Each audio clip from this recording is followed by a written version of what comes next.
Hello ಎಲ್ಲರಿಗೂ ನಮಸ್ಕಾರ. ನಾವು ಈಗ ಮೂರನೇ ವಿಡಿಯೋದಲ್ಲಿ ಇದ್ದೇವೆ. ಇಲೆಕ್ಟ್ರೋಕೆಮಿಕಲ್ ಮಷಿನಿಂಗ್ ನಾವಿಲ್ಲಿ ಕಲಿತಾ ಇದ್ದೇವೆ.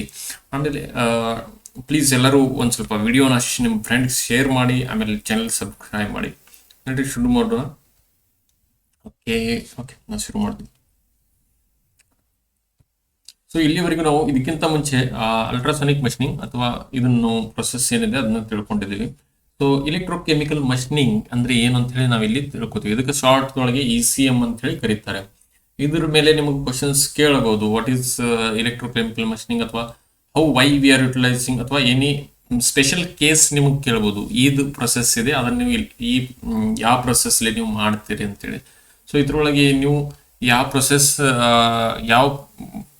ಅಥವಾ ಯಾವ ಹೋಲ್ಸ್ ಅಥವಾ ಇದನ್ನದು ನೀವು ಮ್ಯಾನುಫ್ಯಾಕ್ಚರಿಂಗ್ ಮಾಡ್ತೀರಿ ಅನ್ನೋದನ್ನ ನೀವು ಇಲ್ಲಿ ಅನಲೈಸ್ ಮಾಡ್ಬೋದು. ನಾವು ಕೇಸ್ ಸ್ಟಡಿ ಮುಂದೆ ಲಾಸ್ಟ್ ವಿಡಿಯೋಸ್ ಏನು ಬರ್ತಾವಲ್ಲ ಅದ್ರೊಳಗೆ ನಾವು ಅದನ್ನ ಸ್ಟಡಿ ಮಾಡ್ತೀವಿ. ಓಕೆ, ಇವಾಗ ಇಲೆಕ್ಟ್ರೋಕೆಮಿಕಲ್ ಮಷಿನಿಂಗ್ ಅಂದ್ರೆ ಏನು? ನೀವು ಇಲ್ಲಿವರೆಗೂ ನೋಡಿರ್ಬೋದು, ಅಬ್ರೇಸಿವ್ ಸ್ಲರಿ ನೋಡಿರ್ಬೋದು ಅಥವಾ ಲೇತ್ ಮಷಿನ್. ಅದ್ರೊಳಗೆ ಏನಿರ್ತೀವಿ, ಒಂದು ಸಿಂಪಲ್ ಫೋರ್ಸ್ ಅಪ್ಲೈ ಮಾಡ್ತೀವಿ, ಆಮೇಲೆ ಮಟೀರಿಯಲ್ ರಿಮೂವ್ ಮಾಡ್ತೀವಿ. ಆ ಮಟೀರಿಯಲ್ ರಿಮೂವ್ ಆದ ನಂತರ ನಾವು ಅದನ್ನು ಒಂದು ಡಿಸೈರ್ ಶೇಪ್ ಒಳಗೆ ಕನ್ವರ್ಟ್ ಮಾಡ್ತೀವಿ. ಬಟ್ ಇಲ್ಲಿ ಯಾವುದೇ ರೀತಿ ಟೂಲ್ ಇರುತ್ತದೆ, ಫಿಸಿಕಲಿ ಅದು ಕಾಂಟ್ಯಾಕ್ಟ್ ಆಗಂಗಿಲ್ಲ. ಸೊ ಇಲ್ಲಿ ಮಟೀರಿಯಲ್ ರಿಮೂವ್ ಆಗ್ತದೆ, ಅದು because of the chemical process. ಅದು ಕೆಮಿಕಲ್ ಪ್ರೊಸೆಸ್ ದಿಂದ ರಿಮೂವ್ ಆಗ್ತದೆ. ಈಗ ಅದನ್ನ ಇಲ್ಲಿ ನಾವು ತಿಳ್ಕೊಳ್ಳೋಣ. ಈಗ ನೀವು ಒಂದು ಕಾನ್ಸೆಪ್ಟ್ ಇದನ್ನ ಕೇಳಿರ್ಬೋದು, ನೀವು 10th ಅಥವಾ PUC ಫಸ್ಟ್ ಇಯರ್ ಅಥವಾ ಸಮ್ವೇರ್ ನೀವು ಎಲ್ಲಿ ಕೇಳಿರ್ಬೋದು. ಇಲೆಕ್ಟ್ರೋಪ್ಲೇಟಿಂಗ್ ಅಂದ್ರೆ ಒಂದು ನಿಮ್ಮ ಹತ್ರ ಒಂದು ಪಾರ್ಟ್ ಇರ್ತದೆ, ಅದ್ರ ಮೇಲೆ ಒಂದು ಬೇರೆ ಮಟೀರಿಯಲ್ ಕೋಟಿಂಗ್ ಮಾಡ್ತಾರೆ. ಅಥವಾ ನೀವು ಬಂಗಾರದ ನೀರ್ ಏರಿಸ್ಯಾರೋ ಅಥವಾ ಬೆಳ್ಳಿದ ನೀರ್ ಏರಿಸಿದಾರೋ ಅಂತ ನೀವು ಕೇಳಿರಬಹುದು. ಅಂದ್ರೆ ಅದು ಏನು, ಆಕ್ಚುಲಿ ಅದ್ರ ಕೋಟಿಂಗ್ ಮಾಡಿರ್ತಾರೆ. ಒಂದು ಮಟೀರಿಯಲ್ ಮೇಲೆ ಬೇರೆ ಮೆಟೀರಿಯಲ್ ಕೋಟಿಂಗ್ ಮಾಡ್ತಾರೆ. ಸೊ ಅದು ಇಲೆಕ್ಟ್ರೋಪ್ಲೇಟಿಂಗ್ ಆಗುತ್ತದೆ. ಸೊ ಇಲ್ಲಿ ಅದರ ರಿವರ್ಸ್ ಪ್ರೊಸೆಸ್ ಇರ್ತದೆ. ಇಲೆಕ್ಟ್ರೋಪ್ಲೇಟಿಂಗ್ ರಿವರ್ಸ್ ಪ್ರೊಸೆಸ್, ಅಲ್ಲಿ ಮಟೀರಿಯಲ್ ಆಡ್ ಮಾಡ್ತಾರೆ, ಇಲ್ಲಿ ಮಟೀರಿಯಲ್ ರಿಮೂವ್ ಮಾಡ್ತಾರೆ. ಸೊ ಅದು ಯಾವ ರೀತಿ ಮಾಡ್ತಾರೆ? ಸೊ ಇವಾಗ ನೀವು ಇಲ್ಲಿ ಒಂದು ಕಾನ್ಸೆಪ್ಟ್ ಫಸ್ಟ್ ಥಿಂಗ್ ನಿಮಗೆ ತಿಳಿದಿರ್ಬೋದು. ಏನು, ಇಲ್ಲಿ ನಾವು ಇಲೆಕ್ಟ್ರೋಕೆಮಿಕಲ್ ಪ್ರೊಸೆಸ್ ಮಾಡ್ತಾ ಇದ್ದೇವೆ. ಸೊ ಅದರೊಳಗೆ ಕೆಮಿಕಲ್ ಪಾಸ್ ಆಗ್ಬೇಕು ಅಥವಾ ಎಲೆಕ್ಟ್ರಿಸಿಟಿ ಪಾಸ್ ಆಗ್ಬೇಕಾದ್ರೆ material should be electro conductive. ಅಂದ್ರೆ ನಾನ್ ಮೆಟಲ್ ಏನಿದೆ ಅದನ್ನ ನಾವು ಇಲ್ಲಿ ಮಷಿನ್ ಮಾಡಕ್ ನಮ್ಗೆ ಆಗೋದಿಲ್ಲ. ಒಂದು ಥಿಂಗ್ ನಿಮಗೆ ಕ್ಲಿಯರ್ ಆಗಿರ್ಬೋದು ಇಲ್ಲಿ ಇದೆ ಫಸ್ಟ್ ಥಿಂಗ್ಸ್ ಒಳಗೆ. ಈಗ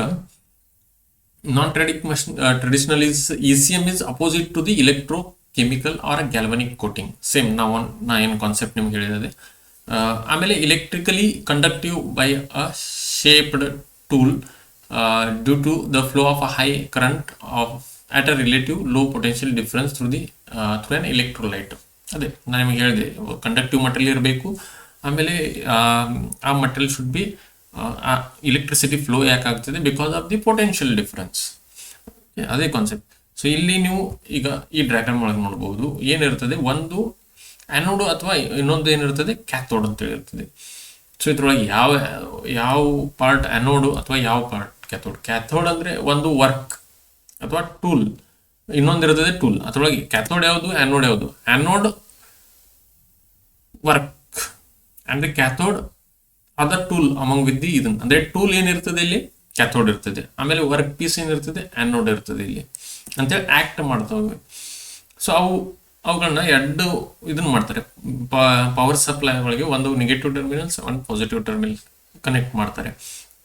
ಸೊ ಅದರಿಂದ ಏನಾಗ್ತಿದೆ, ಈ ಇಲೆಕ್ಟ್ರೋಲೈಟ್ ಸೊಲ್ಯೂಷನ್ ಇರ್ತದೆ. ಇಲ್ಲಿ ಇದರ ಮಧ್ಯದಲ್ಲಿ ಏನಿರ್ತದೆ, ಇಲೆಕ್ಟ್ರೋಲೈಟ್ ಸೊಲ್ಯೂಷನ್ ಇರ್ತದೆ. ಇವಾಗ ಇಲ್ಲಿ ಈ ಟೂಲ್ ಒಂದು ಪರ್ಟಿಕ್ಯುಲರ್ ಶೇಪ್ದೊಳಗಿರ್ತದೆ. ಆ ಶೇಪ್ ಏನಿದೆ ಅಲ್ಲ, ನಾವು ಇಲೆಕ್ಟ್ರೋಕೆಮಿಕಲ್ ಪ್ರೊಸೆಸ್ ಯಾವಾಗ ಸ್ಟಾರ್ಟ್ ಮಾಡ್ತೀವಿ, ಆ ಮಾಡಿದ ನಂತರ ಇಲ್ಲಿ ಎಲೆಕ್ಟ್ರಾನ್ಸ್ ಫ್ಲೋ ಆಗ್ತವೆ because of the potential difference. So ಆ ಪ್ರೊಸೆಸ್ದೊಳಗೆ ಇಲೆಕ್ಟ್ರಾನ್ಸ್, ಅದು ಕೆಮಿಕಲ್ ಪ್ರೊಸೆಸ್ ಏನು ಅಕ್ಕರ್ ಆಗ್ತಿರ್ತದೆ, ಅದರಿಂದ ಏನಾಗ್ತದೆ, ಮಟೀರಿಯಲ್ ಇದೇನು ಶೇಪ್ ಇದೆಯಲ್ಲ ಆ ಶೇಪ್ದೊಳಗೆ ಈ ಮಟೀರಿಯಲ್ ರಿಮೂವ್ ಆಗ್ತಿರ್ತದೆ. ರಿಮೂವ್ ಆಗಿ ಸ್ಲರಿ ಫಾರ್ಮ್ ಒಳಗೆ, ಅಂದ್ರೆ ನಾವು ಒಂದು ಟೈಪ್ ಆಫ್ ನಿಮ್ಮ ಗಾಡಿದು ಅಥವಾ ಇದನ್ನ ತೊಳೆದ ನಂತರ ಹೆಂಗೆ ಗಾಡಿ ಅದು ಕೊಳಚಿ ಬೀಳ್ತೈತಲ್ಲ, ಸೇಮ್ ಪ್ರೊಸೆಸ್ ಇಲ್ಲಿ ಮಟೀರಿಯಲ್ ಅದೇ ರೀತಿ ಸ್ಲರಿ, ಅದಕ್ಕೆ ಏನಂತಾರೆ ಸ್ಲರಿ ಅಂತ ಹೇಳ್ತಾರೆ. It will be collected in the form of slurry. ಇಲ್ಲಿ ಸೆಕೆಂಡ್ ಪಿಕ್ಚರ್ ಒಳಗೆ ನೀವು ನೋಡಬಹುದು, ಇದೇ ಶೇಪ್ದೊಳಗಲ್ಲಿ ಮಟೀರಿಯಲ್ ರಿಮೂವ್ ಆಗಿದೆ.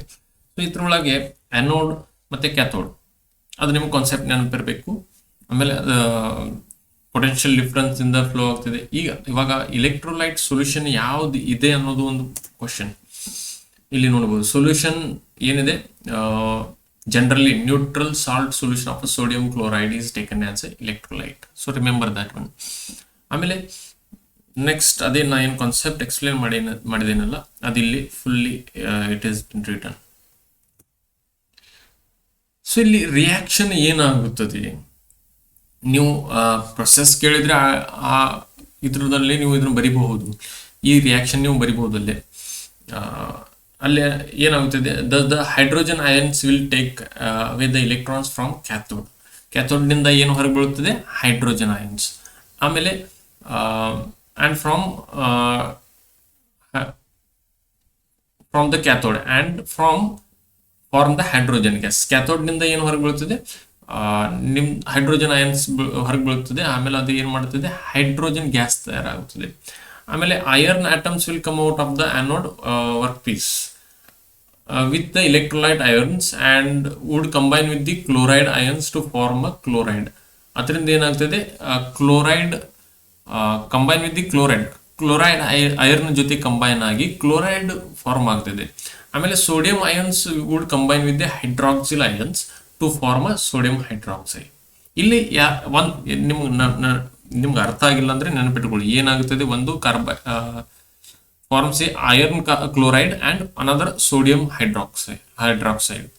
So chemical process will form, ನೀವು ಬರೀಬಹುದು, chemical process will form what iron chloride and sodium hydroxide. So this is sodium hydroxide and iron chloride. ಇವು ಎರಡು ಮಟೀರಿಯಲ್ ತಯಾರಾಗ್ತವೆ and get precipitated in form of sludge. ಇದೇನು sodium chloride and iron carbide ಏನಿದೆಯಲ್ಲ ಅದು ಒಂದು type of slurry. ಅಂದ್ರೆ ನಿಮಗೆ ನಾವು ಮೊದಲೇ ಹೇಳಿದೆ, ಈಗ ಇದು ಮಟೀರಿಯಲ್ ಏನು ರಿಮೂವ್ ಆಗ್ತದಲ್ಲ, ಇಲ್ಲಿ ಮಟೀರಿಯಲ್ ರಿಮೂವ್ ಆಗಿಂದ ಎರಡು ಫಾರ್ಮ್ ಒಳಗೆ ಬರ್ತದೆ, ಒಂದು iron chloride and sodium hydroxide. ಅದೇ that is nothing but slurry. ನೀವು ನಾ ಮೊದಲೇ ಡಿಸ್ಕಸ್ ಮಾಡಿದಿಲ್ಲ, ನಿಮ್ಮ ಕಾರ್ ಗಾಡಿ ತೊಳೆದ ನಂತರ ಅದು ಮಣ್ಣು ರಾಡಿದು ಹೆಂಗೆ ಬೀಳ್ತೈತಿಲ್ಲ, ಆ ರಾಡಿ ಅದೇ ಥರ ಇಲ್ಲಿ ಮಟೀರಿಯಲ್ ರಿಮೂವ್ ಆಗಿಂದ ಆ ಸೇಮ್ ತೆಗೆದು ಬೀಳ್ತಿರ್ತೈತೆ ಆಟೋಮೆಟಿಕ್ಲಿ, ಅದಕ್ಕೆ ಸ್ಲರಿ ಅಂತಾರೆ. ಗಟರ್ ಒಳಗೆ ನೀವು ಕೊಳಚಿ ತೆಗಿತಿರಲ್ಲ, ತೆಗೆದ ನಂತರ ಅದು ಹೆಂಗಿರ್ತದೆ ಹಂಗೆ ಅದೇ ರೀತಿ ಸೇಮ್ ಇಲ್ಲಿ ಸ್ಲಜ್, ಅದಕ್ಕೇನಂತಾರೆ ಸ್ಲಜ್ ಅನ್ರಿ ಅಥವಾ ಸ್ಲಗ್ ಅಂತ ಹೇಳಿ ಅನ್ರಿ. So that is sodium hydroxide and sodium iron chloride. Okay, so this is a chemical process. So ಇದ್ರೊಳಗೆ ಸೇಮ್ ಪ್ರೊಸೆಸ್ ರಿಪೀಟ್ ಆಗ್ತಾ ಹೋಗ್ತದೆ.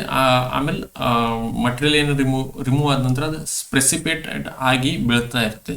ಪ್ರೆಸಿಪೇಟ್ ಆಗಿ ಅಂದ್ರೆ ನಮ್ಮ ಮಳೆ ಹೆಂಗೆ ಬೀಳ್ತೈತಿಲ್ಲ ಹಂಗೆ ಸಣ್ಣ ಪ್ರೆಸಿಪಿಟೇಷನ್, ಅಂದ್ರೆ ನಾವು ಇಬ್ಬನಿ ಹೆಂಗೆ ಬೀಳ್ತಿರ್ತಿಲ್ಲ ಹನಿ ಹಂಗೆ ಆ ಮಟೀರಿಯಲ್ ಕೂಡ ರಿಮೂವ್ ಆಗಿ ಸ್ವಲ್ಪ ಬೀಳ್ತಾ ಹೋಗ್ತಿದೆ. ಮತ್ತೆ ಇದೇ ರೀತಿ ಮಷಿನಿಂಗ್ ಆಗ್ತಿದೆ. ಸೊ ಇಲ್ಲಿ ಒಂದು ಸೆಟಪ್ ಇದೆ, ಅದರದ ಪೂರ್ತಿ ಇಕ್ವಿಪ್ಮೆಂಟ್ ನೋಡ್ಬೋದು. ಸೊ ಇವಾಗ ಇಲ್ಲಿ ಪ್ರೊಸೆಸ್ ಪ್ಯಾರಾಮೀಟರ್ಸ್ ಅಂತ ನಾವು ಸ್ಲೈಡ್ಸ್ ಒಳಗೆ ಹಾಕಿಲ್ಲ, ಬಟ್ ಪ್ರೊಸೆಸ್ ಪ್ಯಾರಾಮೀಟರ್ಸ್ ಏನಿದಾವೆ, ಸೊ ಯಾವ ರೀತಿ ನೀವು ಕೆಮಿಕಲ್ ಯೂಸ್ ಮಾಡ್ತೀರಿ, ಇಲೆಕ್ಟ್ರೋಲೈಟ್ ಅಥವಾ ಇದನ್ನ ನಮ್ಮ ಪೊಟೆನ್ಷಿಯಲ್ ಡಿಫ್ರೆನ್ಸ್ ಎಷ್ಟು ಅಪ್ಲೈ ಮಾಡ್ತೀರಿ, ಆಮೇಲೆ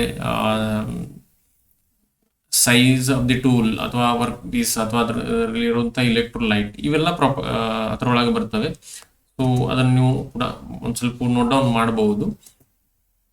so thank you for watching the video. In the next video ನಾವು ಅದರಲ್ಲಿ ಎಲೆಕ್ಟ್ರೋ ಡಿಸ್ಚಾರ್ಜ್ ಮಷಿನಿಂಗ್ನ ನಾವು ನೋಡ್ತೀವಿ. So please share the video, subscribe the channel and comment ಮಾಡಿ ನಿಮಗೆ ವಿಡಿಯೋಸ್ ಹೆಂಗೆ ಅನಿಸ್ತಾ ಇದೆ ಅಂತ ಹೇಳಿ. ಮತ್ತು ನಿಮ್ಮ ಕ್ವಶನ್ಸ್ ಕೂಡ ನೀವು ಕಮೆಂಟ್ ಮಾಡ್ಬೋದು, ಅದ್ರ ಮೇಲೂ ನಾ ವಿಡಿಯೋಸ್ ಮಾಡಿ ಅಪ್ಲೋಡ್ ಮಾಡ್ತೀನಿ.